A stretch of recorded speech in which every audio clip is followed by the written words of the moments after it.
A meeting between the top two teams in the NBA resulted in a 111 to 90 loss to the Phoenix Suns. Miami was thoroughly outclassed tonight. We'll break down what went wrong, who was responsible, and what happens next. If this is an NBA Finals preview, this was not a good look for the Miami Heat, but we'll talk about that on today's episode of Locked On Heat.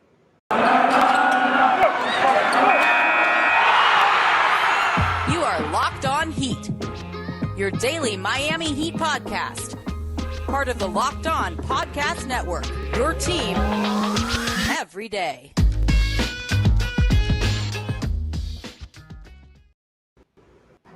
Hello, Heat Nation. It's a Thursday edition of Locked On Heat, your daily podcast covering all things Miami Heat. However, you may be listening or watching on YouTube, Odyssey, or on your favorite podcast app. Thank you so much for making us your first listen every day. I'm David Ramil, and with me, as always, is my co-host, Wes Goldberg. We're here live from FDX Arena, sitting just feet away from each other. You'll probably hear some ambient noise in the background, some dribbling of balls, some chairs being put away, and things of that sort. But you know what? That's okay. That is the absolute least that went wrong tonight, considering the Miami Heat were absolutely blasted off the court by the Phoenix Suns. The first quarter started off well, Wes. There was some good looks there. Duncan Robinson looked like he was engaged. His shot was falling. It looked like Miami might actually be able to run away with this. And then Phoenix just said, oh, you know what? We're actually a pretty good team of our own. And they just put the clamps on Miami's offense. We're able to out-rebound them and outclass them thoroughly. Yeah, I mean, the Phoenix out-rebounded them is putting it mildly. This is a team that had a 32.7% offensive rebounding rate, according to Cleaning in the Glass, meaning that they rebounded nearly 33%, one-third of their misses in this game. And the reason was because they're just huge. Eric Spoelstra was asked about, like, hey, what's up with the rebounding discrepancy in postgame? And he was like, well, DeAndre Ayton's big. And that was kind of like a short answer, but it was an accurate one. I mean, my biggest takeaway from the Phoenix Suns, look, I've been watching the Suns all year, as many of us have, and I think it's pretty clear that they're the best team in the NBA, as they've been all season long. What stood out to me watching them in person, David, was just their size. I mean, this is a team that is enormous. They are huge, and the Heat aren't the biggest team in the league, but even when they put somebody like Dwayne Dedmon out there, he's usually kind of like the biggest guy on the floor, and JaVale McGee towered over him. DeAndre Ayton towered over him. They have guys like Jay Crowder, who obviously we know, like just really big dudes at every spot. And that gave Miami fits. And it kind of goes back to a thing that we've been talking about all season with this Heat team, right? Is that they have a problem with size and length. And it takes them a little bit, it takes them a little while to adjust. And it usually doesn't take one game, right? Against Milwaukee, for example, they'll lose games and then they'll adjust. Toronto, that was a good one. They lost their first couple matchups against the Raptors, and then they were able to get the win when they're able to adjust to that length. So I don't know what this means for a potential playoff series, an NBA Finals type of matchup between the Suns and the Heat. I think they would adjust, but tonight, in just this small sample from one half to the next half, they couldn't adjust. This was a game. I know that the Heat got off to a fast start, but this was a game that was pretty thoroughly dominated by Phoenix. Yeah, that's fair. We should also mention that Jimmy Butler missed tonight's game. Yes. I have seen a lot of people criticizing him because he was listed as out for a sinus congestion or sinus infection of some kind. And, of course, people are already making jokes about his toughness, even Heat fans. That's a little unwarranted. But you know what? Even if he was... I thought it was a scam. I thought it was fake. I was ready to come in here with a take like, hey, they're sitting Jimmy Butler. They made up the sinus infection thing just because Spo didn't want to show all of his cards because Chris Paul wasn't playing for Phoenix, and this could be a finals matchup. But then Jimmy Butler wasn't even on the bench for the Heat, and that put my theory to rest. No, it's a good conspiracy theory. I'd like to run with it. And you know what? He didn't play in the first matchup. Of course, that's a game that Miami beat Phoenix pretty handily. I think it was a 23-point win at that point in time. Completely different starting lineup. And tonight's starting lineup, Gabe Vincent got the nod there. So Spo electing to go a little small, maybe hoping that he could take advantage of some speed, some transition offense to get some of those Phoenix bigs who are walking by me, even as I'm looking ahead here. And they just to get them in foul trouble potentially or something along those lines. The strategy, it looked like it was, again, working early on, but then midway through the first quarter, you have to give credit to Phoenix. They made adjustments, they figured it out, and then, as you mentioned before, the size disparity, just a difficult burden for Miami to overcome. I'm not exactly sure where to take this because I know a lot of people are already saying, "Oh, they were missing Jimmy." It's like, yeah, but on the flip side of that, they were missing Chris Paul, who is their floor general, Yes. their Kyle Lowry, but potentially better.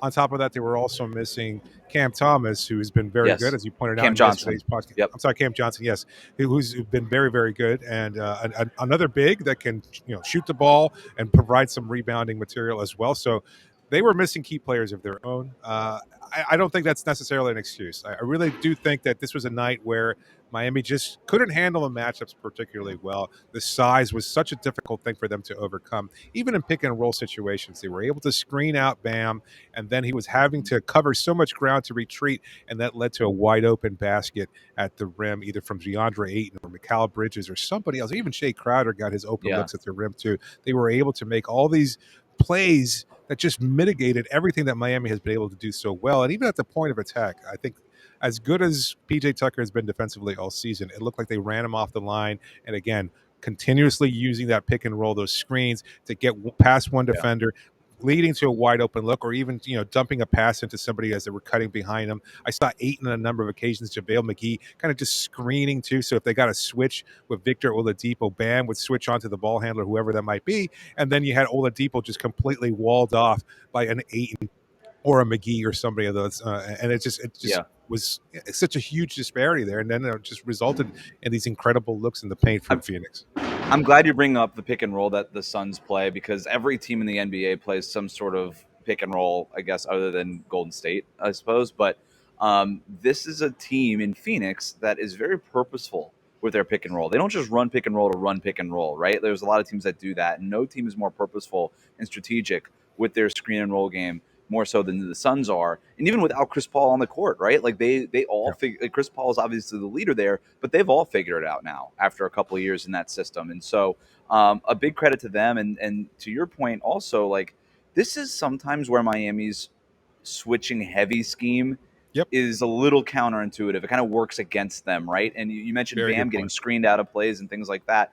This is an instance where sometimes they over switch, and it's kind of been lingering there as a potential issue all season long. I think more specifically in the beginning of the season when they didn't quite know how to make up ground as well as they do now. But against an elite pick and roll team like Phoenix, an elite team that gets the switches that they want to get at the points of the floor that they want to get them, I thought that Miami did overswitch a little bit. Maybe that is, again, in a potential finals matchup. Maybe that's sort of what comes up is, all right, like let's figure out how to not overswitch. Maybe we don't switch everything with Bam and all that kind of stuff. But give credit to where it's due. The Suns outplayed the Heat thoroughly. They had the better strategy. They had the better players tonight, and they won this game. And look, I know if Heat fans want to be upset about this one, go for it. It's fine. I get it. It was on your home floor. The Suns coming off the second night of back-to-back.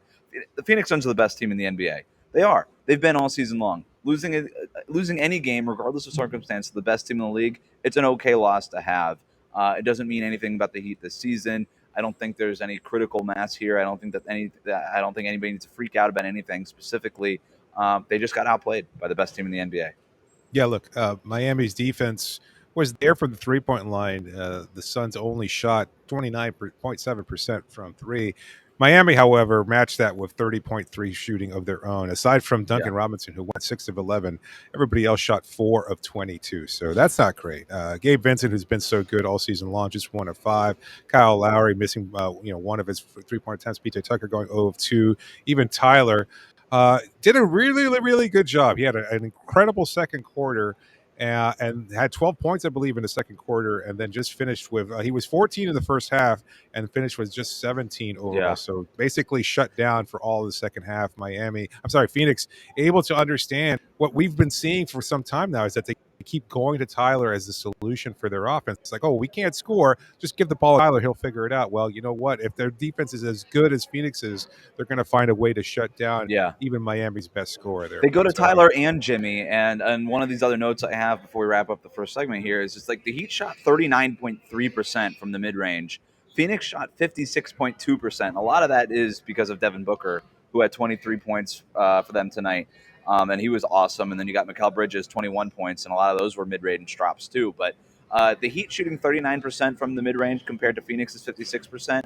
That's more Phoenix being awesome and the Heat being a little bit below average. Like 39% from mid-range isn't terrible, but Yeah. that's also where you miss Jimmy Butler. Not just because of his ability to make mid-range shots, which obviously he can do, but his ability to take away those mid-range shots as well, which he wasn't able to do because he wasn't playing.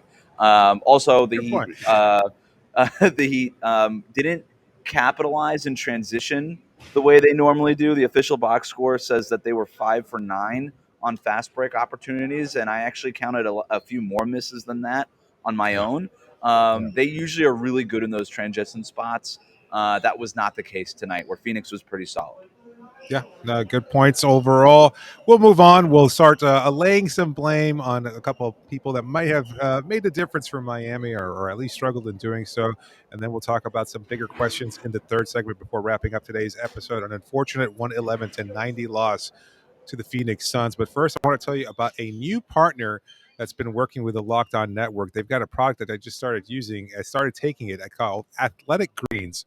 I started taking it basically because I wanted to feel better, but didn't really have the time to devote to that pursuit. Now I've been on it for a couple weeks, and I got to be honest with you, I feel great. It's a mild, tropical taste that you can actually look forward to each morning with one delicious scoop of Athletic Greens. You're absorbing 75 high-quality vitamins, minerals, whole food source superfoods, probiotics, and adaptogens to help you start your day right. This special blend of ingredients support your gut health, your nervous system, your immune system, your energy, recovery, focus, and aging.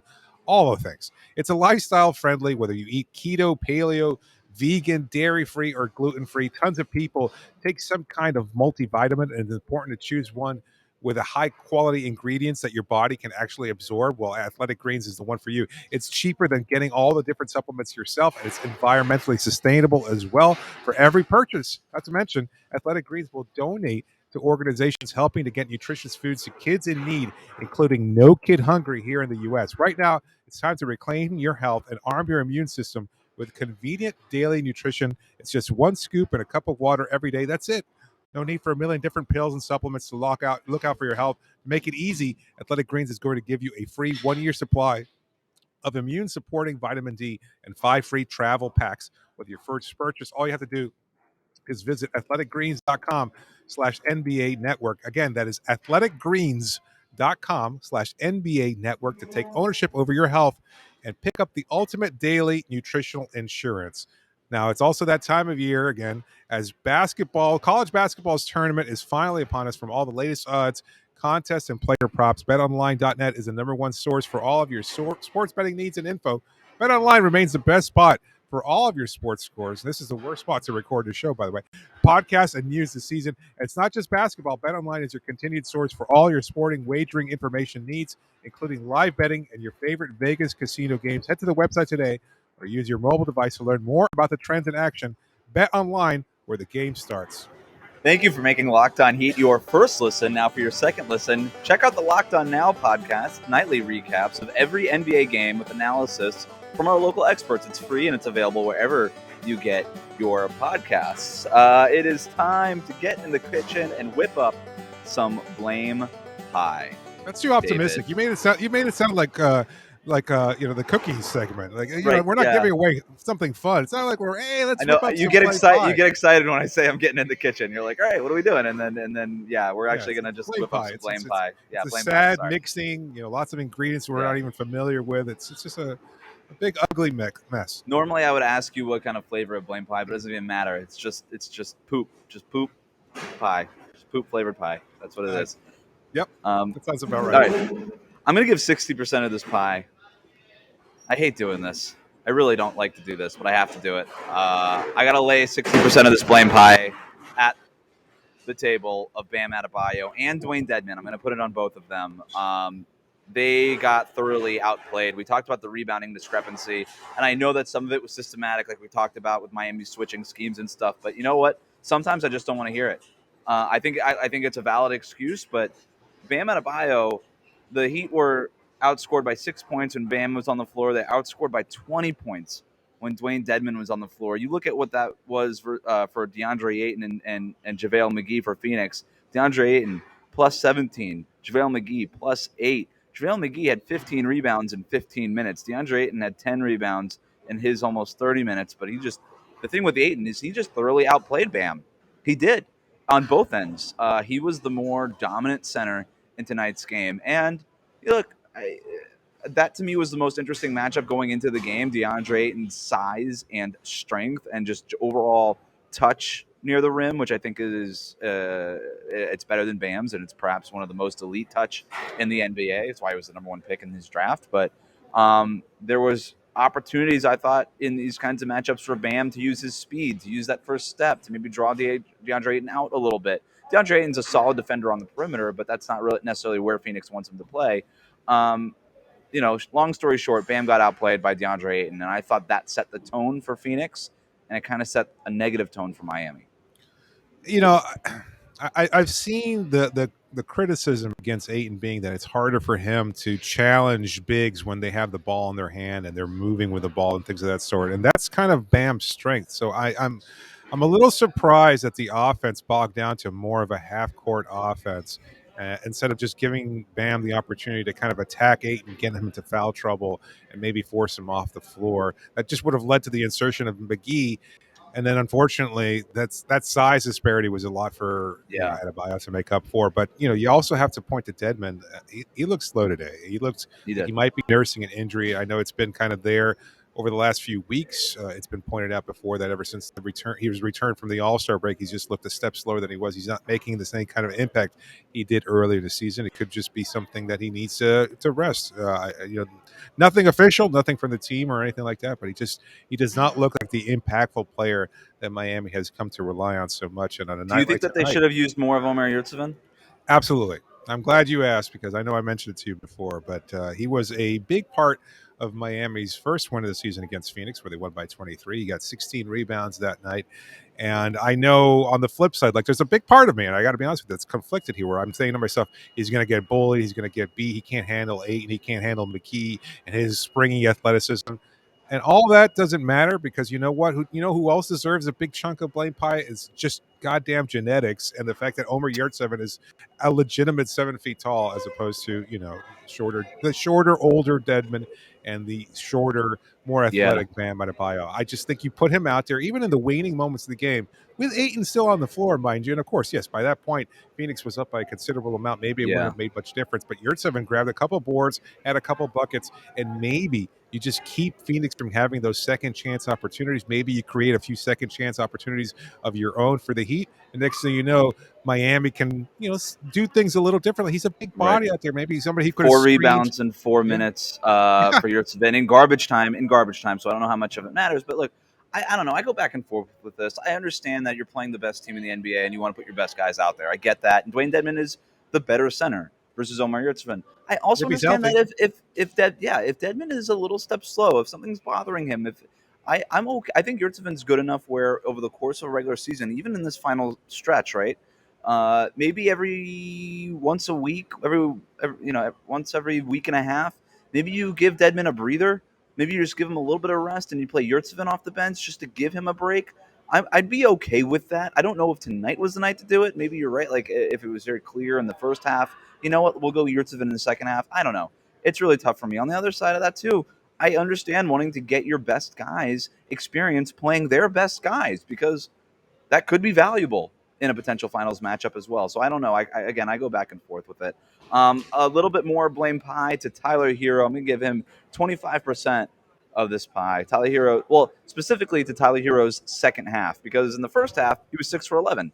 You mentioned his great second quarter. He was awesome. He was a big reason why Miami was able to get an early lead and only trail by what, 2 at halftime was because of Tyler Herro. That second half is getting 25% of this blame pie. In that second half, he went 1 for 9 overall. Again, 1 for 9 after going 6 for 11. A completely different Tyler Herro. You asked Spoelstra about Tyler Herro's first and second halves after the game and what was the reason behind, the worst second half that he had. And Spo basically said, like, it was just they got into him with size. They flattened out his actions that he likes to get into. And Herro, like, PJ Tucker gave Herro credit the other night for being able to problem solve over the course of the game. Tyler Herro couldn't problem solve over the course of this one.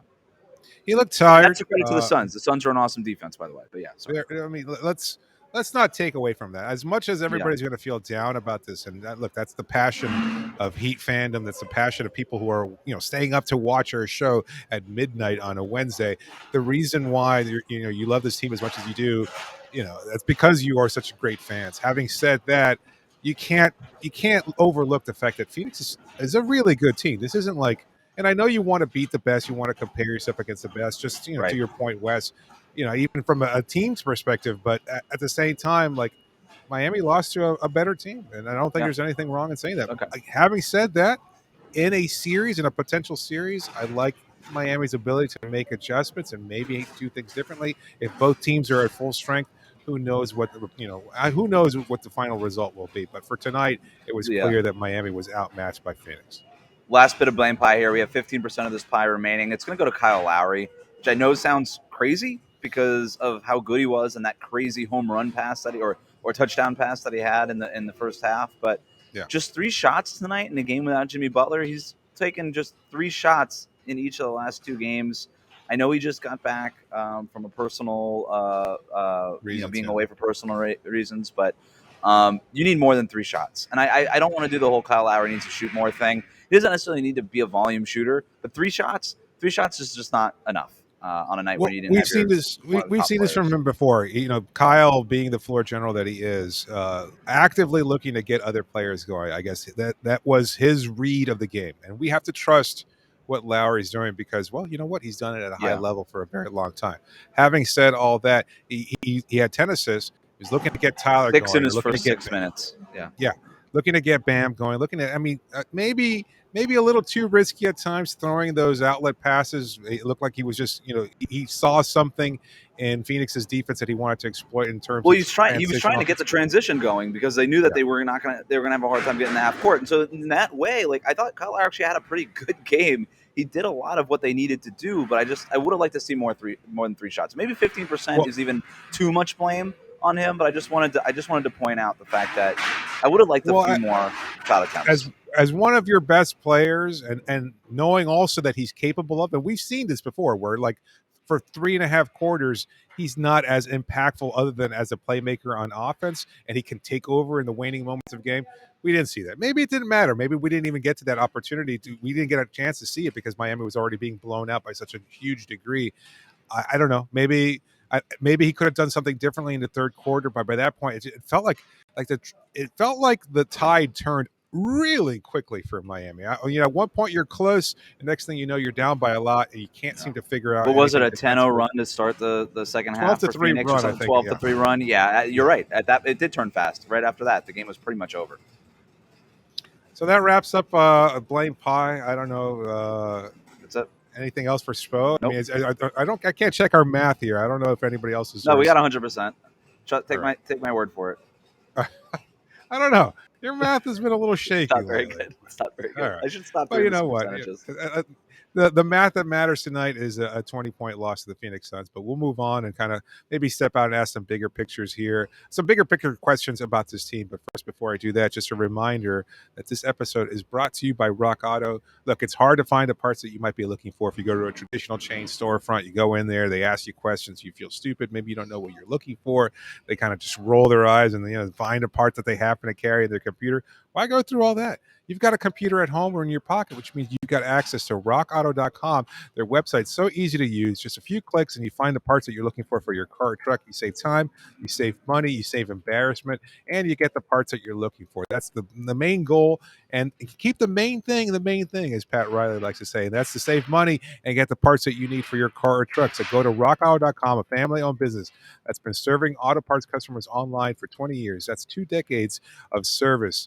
And you know what? Again, you go to their section that says, how did you hear about it? So just write the phrase locked on so they know we sent you. After that, you get your parts. You're happy with the money that you save. It'll be great for you and your wallet. Amazing selection, reliably low prices, all the parts your car will ever need. That's rockauto.com. Thanks so much for making Locked On Heat your first listen. Of course, you can always make sure to reach out to us via email at lockedonheat@gmail.com or via Twitter using the hashtag AskLOHeat. Be sure to please subscribe to the show and leave a review.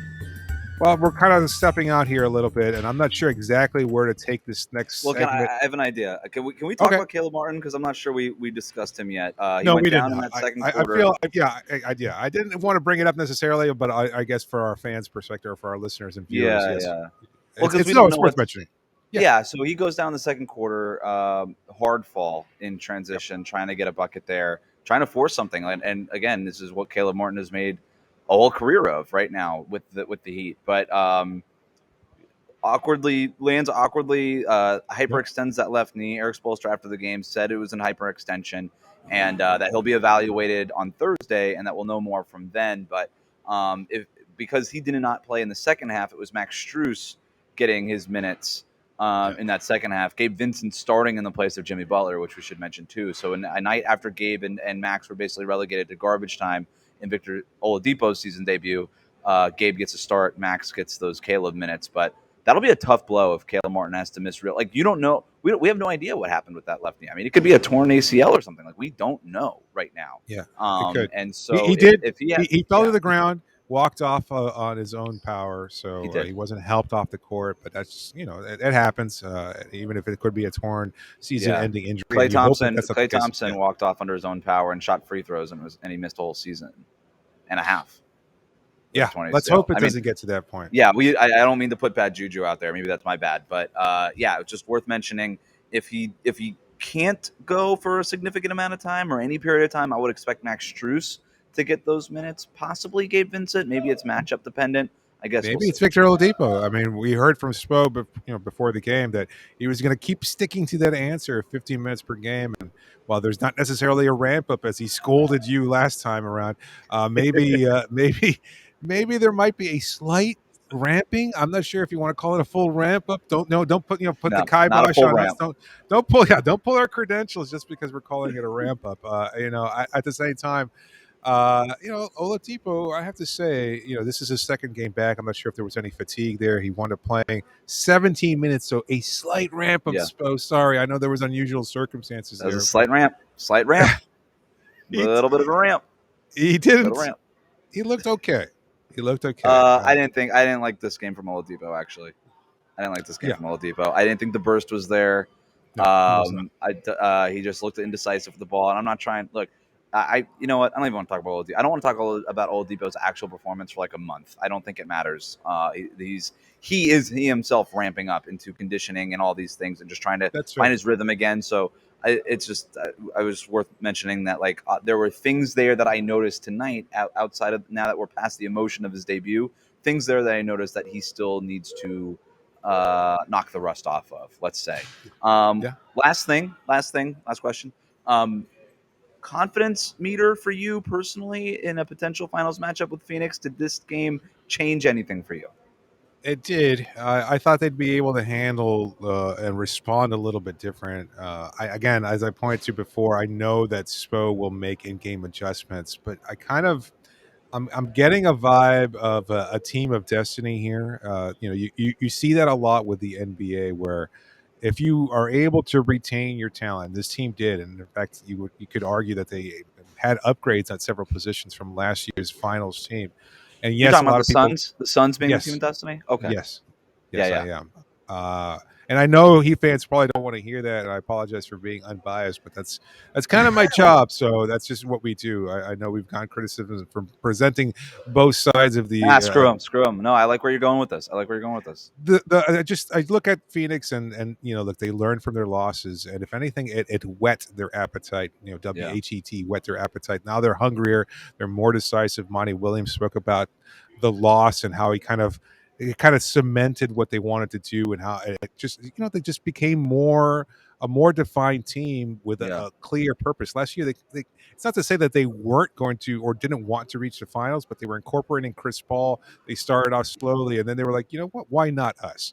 That's yeah. not usually the recipe for that kind of final success. You have to actively want it, and you have to actively push your way through it the way Miami did in the Orlando bubble. They saw an opportunity there with the even playing field to say, you know what, we can do this. We're good enough. Hmm. We believe in ourselves. And they did. And they made a deep finals run. I think Phoenix is primed for that kind of a deep finals run this year, too. Yeah. In a potential playoff series, I don't like Miami's chances right now, but I would say I'm going to be optimistic and say it could go 6, but I could also see a 5-game loss and perhaps even a Right. sweep. Sorry, it's So, just how I so feel right now.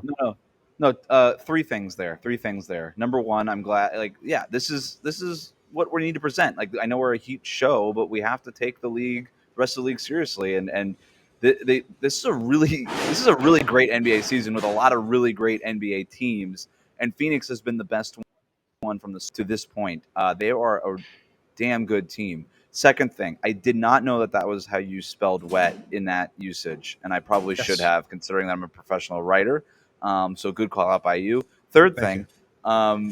thing, is you mentioned the team of destiny there and how it's so hard, and I give so much credit to Monty Williams and Chris Paul, kind of the table setters for the culture and the emotion of that group.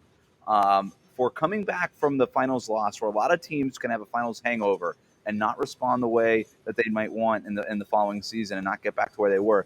It's the opposite. They're hungrier, right? Their Yep. appetite is wetter with an H. I mean, it's pretty I think incredible, it's and wetter it is without the H in this case. Yeah.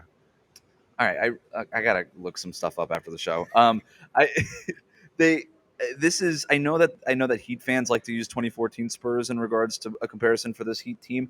The Suns are more of the 2014 Spurs from a narrative perspective, losing in the finals to a dominant trio in Giannis and Chris Middleton and Drew Holiday and that great team to win an important championship for them, coming back stronger and better. This Phoenix Suns team is better than they were last year because Mikal Bridges is better, Cameron Johnson is better, Devin Booker is better, specifically on the defensive end. They added JaVale McGee, DeAndre Ayton is better, and then Chris Paul is basically the same.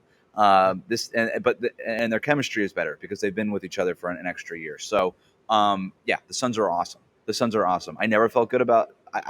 If I'm any team in the NBA, I don't feel great about that matchup. Maybe unless you're Milwaukee because you already beat them, but even then, man, like I don't think Milwaukee is as good this year as they were last year. So Phoenix is awesome. Hats off to them. Maybe that's the one sentence summary of this game. And the Heat play again Friday night against the Cavaliers.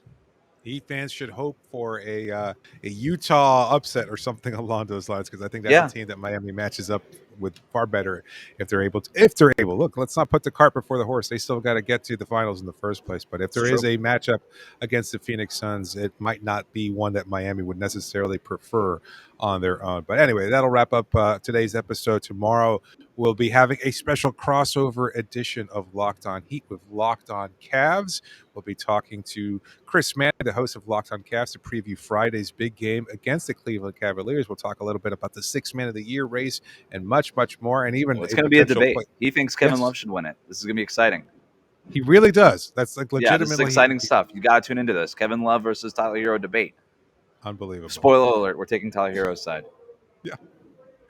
Anyway, thanks so much for making Locked On Heat your first listen every day. Now make sure you make your second listen Locked On NBA.